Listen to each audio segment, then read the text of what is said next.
Hello and welcome back to Supposedly Fun. I am here with my buddy Guinness to do another Friday Reads video on a Saturday.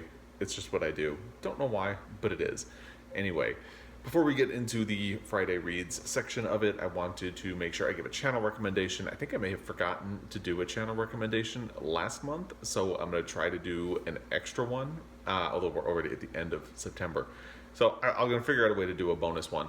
The channel I want to recommend today is Zim Reads. I mentioned him in part 3 of my 3K Q&A video, which I will link down below, but I wanted to give him a shout out here as well.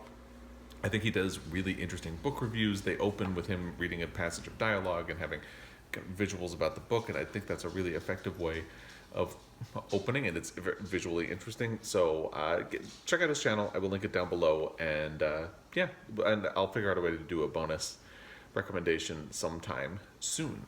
In other news, my husband actually just got back from Helena, where he visited one of my favorite bookstores in this state, which is the Montana Book Company. I had gotten this t-shirt from them a while ago, but he brought me back some Ruth Bader Ginsburg pins. One of them calls itself Ruth Bader Pinsburg, which I love. And he also got me a mask from Out of Print. It is not a medical mask, obviously, but it is a literary mask from Out of Print, and I love it for that. So looking forward to, well, I'm not looking forward to wearing it, but I will wear it happily because we need to. And in honor of Ruth Bader Ginsburg, I wanted to wear the pins he got me. One thing I wanted to talk about this week, because before getting into the Friday Reads, is something that I was thinking about, because spoiler alert, one of the books that I finished this week was the audio of The Night Watchman by Louise Erdrich. And I actually did something I don't usually do for the audio of that book, which is that I sped up the sound a little bit, because Louise Erdrich talks very slowly. And if you put it at 1.25 speed, it sounds like a normal flow of dialogue. And I was kind of thinking about that and how that's something I don't usually do, but I've heard from other people that they speed up the audio in videos and on audiobooks all the time, and I don't do it. I can't do it. So to me, it makes the audio quality sound distorted, and I really don't like it. It also makes it a little more difficult to understand, and if a lot of the stuff that I work on during the day doesn't require too much active mind work, so I can still like listen to Louise Erdrich and work at the same time, and it's fine. But I feel like once I speed it up too much, I start losing the plot a little bit. So if I'm not really able to understand or not adequately pay attention to an audiobook, I stop, and I will pick it back up later when I can pay better attention, because it drives me nuts if I feel like I need to constantly rewind to pick up stuff that I missed, and if I'm missing stuff, it defeats the purpose of it to me. So that's just how I work with audiobooks. And it's interesting because it seems like a lot of people do speed things up so they can get through it faster and things like that. And to me, I just don't like it. So I'm kind of curious, is this a thing that you do? Do you insist on watching things at regular speed? Do you have to listen to them at the normal pace? I do admit sometimes I'm more likely to slightly speed up a nonfiction book because I feel like I'm still able to follow it. But when I'm listening to a work of fiction, like a novel, on audio, I feel like there's a deliberate pacing in the way the person is reading it. And if I speed it up, I'm ruining that. Suddenly there isn't really any pacing. And I feel like, especially if you're not looking at the word on a page, there's a tone and a kind of measure in that pace that will that will really elevate the writing for you and help you see what it would look like on the page in your mind. And I feel like, at least for me, I lose that if I speed up the audio. And that's one thing about Louise Erdrich. Yes, she talks slowly, but once you speed it up, you still get a lot of those little pauses and gaps, and that still give you the flow of the conversation. And by the way, I love it when an author reads their own work, because you can hear them put the emphasis where they think it needs to go. And not all authors are good at reading audio. It's just the way it is. So I'm kind of curious, is this a thing you do? do you feel like you get the full impact of the book? I can't do it. I don't even do it for YouTube videos, and apparently that's a common thing for that. My son watches a lot of YouTube, and he'll speed them up. And when he'll try to show me something that he's watching, it sounds like the person is a chipmunk, and that really bothers me.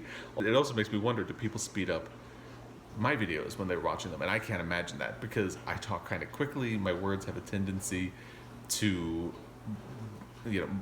my words kind of mash together. And I don't know if it's the New Yorker in me, or just that I don't know, that I think faster than I talk, or what, but I talk really quickly and my words tend to blur together. So I can't imagine what I would sound like sped up. I don't think you'd be able to understand me.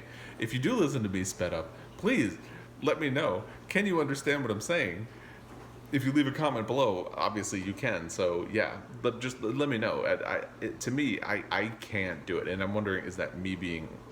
I'm not old, but for a millennial, I'm old. I'm practically Gen X. But anyway, is that something like me being stubborn? Like, that's not the way you're supposed to listen to it. I mean, yes, it does take me a really long time to get through my watch. I didn't use my watch list on YouTube, because it would just depress me. But it takes me a really long time to get through videos on channels that I like and follow, and I feel like I'm always perpetually catching up. And yes, like the one of the audiobooks that I started after the Night Watchman is 17 hours, and it's gonna take a long time to get through that. But to me, I really want to make sure I get everything. And for me, I'm not saying if you listen to the audio sped up, you're missing things, but for me, I would miss things, and I would feel like I was missing out on the experience of the book in a way. So I'm curious if other people agree or not. Let me know what you think down below. And actually, I'm going to put a poll on the community tab of my channel as well, because I'm genuinely curious how much people do this, because it seems like a lot of people other than me do. What else has happened this week? Well, this is neither here nor there. I turned the comment section on my video about why I removed the Harry Potter books from my bookshelf. I turned the comment section off, because, oh boy, there was a lot of negative response before, but since the most recent wave of J.K. Rowling comments and her book actually coming out, written as Robert Galbraith, and the revelation that the plot of that book is that a man dresses as a woman to stalk women, a lot of people started, like trolls specifically, started finding that video, and I got really tired of deleting and blocking comments that were making transphobic comments, or calling me names and things like that. So I just turned the comment section off. Really, I think it's just for my own mental health, so I don't have to look at that stuff. Unfortunately, they started commenting on other videos, but whatever, it is what it is. There's a manageable trickle of those, so it's fine. But the struggle that's one thing to struggle with this week. And don't we have enough to struggle with right now in the news? Hoo boy. there's definitely enough. So that's a thing that happened. There's no real story there, nothing. I don't expect like sympathy or anything like that. Just the struggle is real, and the internet is can be a hellscape. The news is certainly a hellscape. So everybody hang in. We'll all be fine. Hopefully we'll be fine in the end. We'll see. One other thing, I finally got around to listening to an episode of the New Folger Library's Shakespeare podcast where they interviewed Maggie O'Farrell about Hamnet. I cannot remember who recommended that episode to me in a comment. I apologize if it was you. Thank you. If it was not you, please, I'm going to link the podcast episode down below. Check it out. I thought it was really interesting, because obviously the New Folger Library, the person who's doing the interview, is very knowledgeable of Shakespeare, and Maggie O'Farrell is also very knowledgeable about Shakespeare, because she did all this research into him for the book Hamnet.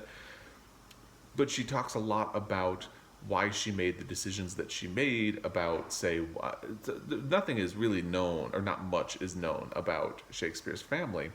So she talks about why she made some of the decisions. Like, traditionally, Shakespeare's wife is known as Anne Hathaway.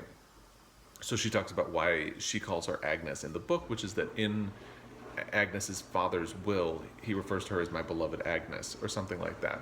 And names and spellings are like interchangeable at the time, but in her mind, she was thinking, well, this is the person's father. He would probably know. And also there's another character named Anne, so she wanted to differentiate them. But it's really interesting in how she talks about how you don't know how Hamnet dies. You just know that he dies at age 11. And that is, that's not a spoiler, by the way, because the entire premise of the book is that Hamnet dies. So she talks about how their plague was so common at the time that it seemed like a reasonable approach to have, and she talks about the invention of the character of Agnes and why she made the choices that she made, and it's very interesting. So I recommend it. I'm going to put a link to it down below, and check it out. So let's go into the Friday Reads portion of this video from there, and there are no DNFs. There was nothing that I started and did not finish. I did start off the week in a really bad reading slump, and I feel bad about that because it impacted one of my buddy readers, Courtney Ferreter. I will link her channel down below, and I are reading Love in the Time of Cholera, and so I feel hesitant saying I was sick over the weekend, because the second you say that these days, everybody thinks, oh no, is it COVID? It was not COVID. It's fine. I think mostly it was psychosomatic because, and not to really delve into politics too much, but Ruth Bader Ginsburg dying, I think, was like one thing too many in the news, and so I think it was mostly psychosomatic. I just really didn't feel well. I had a really bad headache, and just in general, just was not doing well. By Monday, I was kind of starting to get back to myself, but it was a process. So I did not get my check-in for Love in the Time of Cholera done, because we were supposed to check in on Sunday. Courtney was very patient and understanding, so we ultimately decided to hold until this week. So I did not get any. I made a little bit of progress. I think I made it about halfway through the portion that we were supposed to read. So but I don't have an update for Love in the Time of Cholera because Courtney very kindly agreed to pause on this one. So I skipped to currently reading, and not the stuff I finished. I'm building to that. But so this is still something that's in progress. And again, thank you, Courtney, for understanding and for giving me a break and letting us circle back to it this week. So Love in the Time of Cholera is still in process. And then since we're talking about currently reading, let's jump to the book that I started. I mentioned a 17-hour audio. I also happen to have a copy of the book. I think what I'm learning is that I'm more likely to listen to a nonfiction book on audio than I am to pick it up and read it. So I need to be a little cognizant of that when I'm adding things to my library. I'm probably going to enjoy having this book on my shelf. It's The Splendid and the Vile by Erik Larson. This is a saga of Churchill family and defiance during the Blitz. So I think it's not that I'm going to be disappointed that this book is on my shelf, but I think I do need to be careful of things like that as I'm deciding what to bring into my library, because I'm much more likely to listen to a nonfiction book on audio these days. Like Cast by Isabel Wilkerson, because I'm now wrapping my head around that concept, I did not buy it because I think I know that it's something I'm going to listen to, or be much more likely to listen to than to actually pick up and read.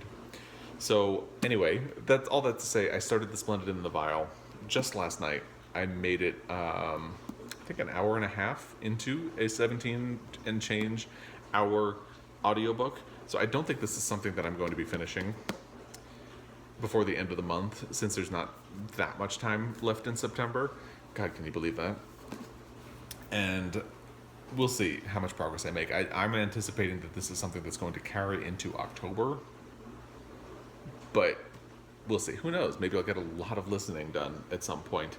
But so far, I'm enjoying it. What's interesting and what I like is that, at least at this point in the beginning, it's not functioning as a biography of Churchill. Like, I'm not reading about his childhood and where he came from or anything like that. It starts with him becoming prime minister and everything that he's facing with the threat of Hitler and World War II looming on the horizon, and the threat of bombs in bombings of London. And it's really interesting. And I've had some nitpicky issues with other books by Erik Larson that I've read, but so far I'm really enjoying this one. So I'm eager to keep going and get further. and see where we go from there. Now the big news. Let's talk about the book I finished, or the books that I finished, because I finished two. And let's start with Transcendent Kingdom, because I'm really excited about this. I loved this book, and I think I'm going to hold and get my thoughts wrapped around this and maybe do a full review. I said the same thing about Hamnet, and then I didn't. But I'm thinking this deserves a full review, because there's a lot to talk about with this book. I loved it. And I don't want to create a hype machine where somebody's going to pick it up and not like it, because I can see where somebody would pick this up expecting a lot. It's interesting. I think Gyasi's style flirts with commercial fiction, and a lot of people use commercial fiction as a slur. It's not. It's okay. Everything's fine. All forms of reading and writing are okay. So, but it flirts with that kind of commercial fiction quality where you could pick this book. This is a really easy read. I did this as a buddy read with Erik from The Broken Spine. I'll link her channel down below. And honestly, it was kind of a challenge not to just charge through this book until the very end. At the end, I actually was slowing down. And what I found was, I hadn't done this in such a long time. I was deliberately drawing out the process of reading the book. One, because I was enjoying it, and two, because I wanted to get to the end, but I didn't actually want it to be over, if that makes sense. And that hasn't happened to me with a book in a really long time. There's so much to say about it, and yet it's really easy to read. It never gets dense. It never feels complicated. It feels like you always know what Gyasi is saying, but it also doesn't feel like she's beating you over the head with it and being really obvious.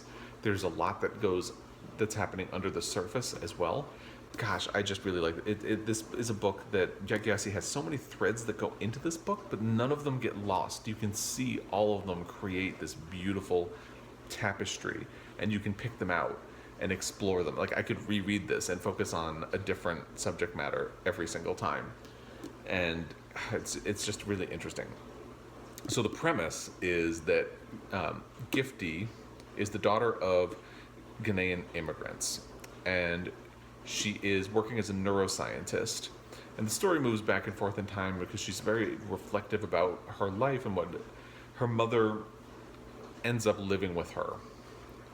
That's the inciting incident of the book. Her mother is suffering a terrible depression and can't get out of bed. So she had grown up in Alabama.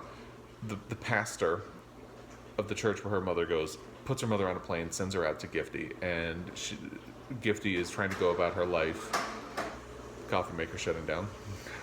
Gifty's trying to go about her life and continue her research and continue trying to figure things out.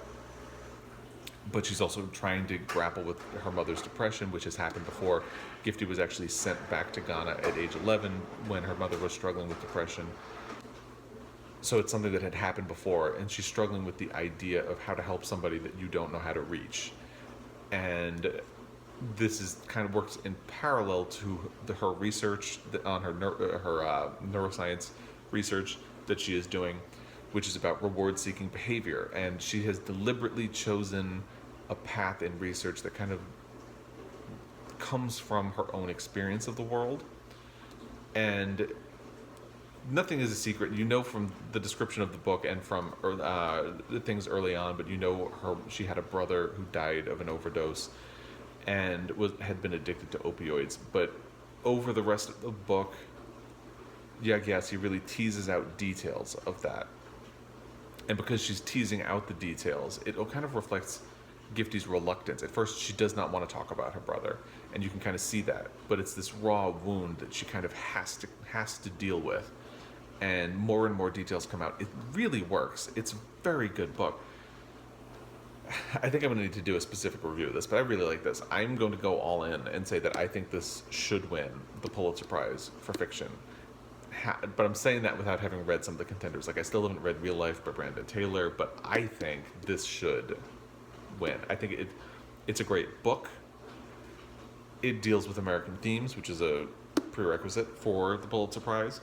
I would say if she doesn't win, both her and Jessamine Ward are on track to win a Pulitzer. I think it's really only a matter of time before one or both of them does. but we'll see how that goes. That conversation is still to be developed. I'm really surprised this was not on the long list for the National Book Award.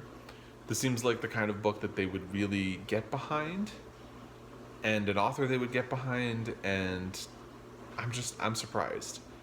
And a little disappointed, not gonna lie. I enjoyed this book. I'll talk about it more. And the other one I finished this week, I mentioned it, was the audio of The Night Watchman by Louise Erdrich. Sorry, the dogs are taking up the whole couch, so I had to slide the books there. And I liked the book. I didn't love it. So it's partially based on a true story. Basically, Louise Erdrich, apparently, and I didn't know this, was concerned that she didn't really have any stories left. She didn't have anything to write. She'd been struggling to get another novel out. And then she discovered her grandfather, the story of her grandfather, who was a night watchman, who had led the charge for the Turtle Creek Reservation against what was called the Termination Act. And basically the Termination Act was a move by the government to emancipate Native Americans that really meant they were trying to cut off funding for reservations, eliminate reservations so they could be sold off by Native people. And of course, who's going to buy the land? The white people. So it was kind of a move to get Native land back. I say back, but it was not really ours in the first place. But ultimately, what it would have done is it would have essentially eliminated Native culture. Because if you take the reservations away and the land is sold, the tribe scatters, the culture scatters. People move into the city where they end up assimilating into American culture, and you lose your history if you are part of that tribe. It's an important story. I think Louise Erdrich is the right person to do it.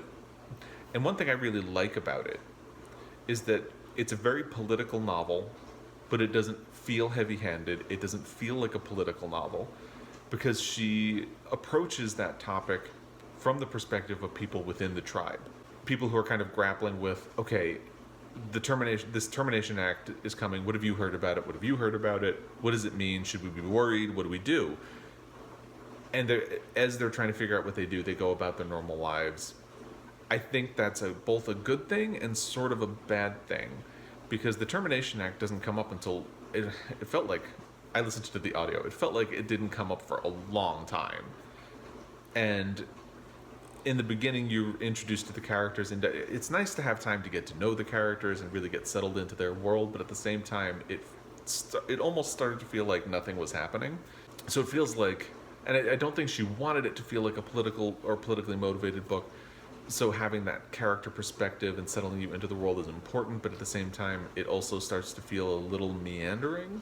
There's a character that she created, Patrice, who is nicknamed Pixie. And what she's doing through her is so there are actually kind of two main characters. There's the character that's based on her grandfather, and there's Pixie. And they represent two different sides of the coin. Thomas is older and Pixie is very young, and Thomas has that connection to the tradition and the culture that they come from. Pixie is struggling because as a young person, she's trying to find her place in the world, and she's trying to find a place that will balance her culture and her goals and her ambition and things like that. Like, she flirts with the idea of going to the city, making money, and of course, if she wants to make money and pursue that, she probably has to leave her culture behind. And so the book is really dealing with the threat of these kind of extinction of the tribe through the Termination Act, by losing their culture and their connection to the culture through their land and being in the same geographic area. And it's also looking at the undertone where young people who are kind of cut off from mainstream America might seek to leave their culture. And it's about her trying to find a balance. And that's really interesting, but again, it just feels like there are so many characters, there's so much going on, that I don't know if it really got to any... I mean, it builds to something, but it also feels like this could have been a shorter, more concise book, and I think it probably would have benefited from that. So, I don't know, if you've read The Night Watchman, I'd be very curious to hear your idea, what you thought of it, because I'm kind of stuck in this, like, I liked it, but I didn't love it. And I think it's important, but it's also, I feel like there are flaws. So, I hope all of that makes sense. I'm kind of trying to talk it through and figure it out, because I finished both Transcendent Kingdom and The Night Watchman yesterday. Yesterday being Thursday, because I'm filming this on Friday. So, if you have thoughts, drop them down below. I would love to hear them. Louise Erdrich is an interesting author for me because I absolutely love The Plague of Doves. I thought The Roundhouse was fine, and I did not like La Rose. And then this book, I feel like I kind of don't know where I stand. So I'm going to have to try to figure that out. It's not in the same boat as Deacon King Kong. I think I enjoyed Deacon King Kong less. But I'm kind of going to marinate on it, and then by the time I do my monthly wrap-up, I hope to have some more answers. So we'll see how that goes. Anyway, I think that's everything for my Friday reads. In terms of what's coming up, I'm not making a whole lot of plans still, although I am going to be doing a buddy read of Shuggie, Bain in October, and we're starting to work out the details. But that's the only plan, and I am going to be trying to think about books that I want to read before the end of the year, and that's always a dangerous thing for me to do because I don't get to them. But I might do that. I might try to think about books that I want to finish by the end of the year and do that in some point in October. And as always, I'd love to hear what you have been reading and finishing and DNFing and loving and hating and anything else in the comment section down below. As always, I really appreciate your time, and I will be back. Until next time, happy reading.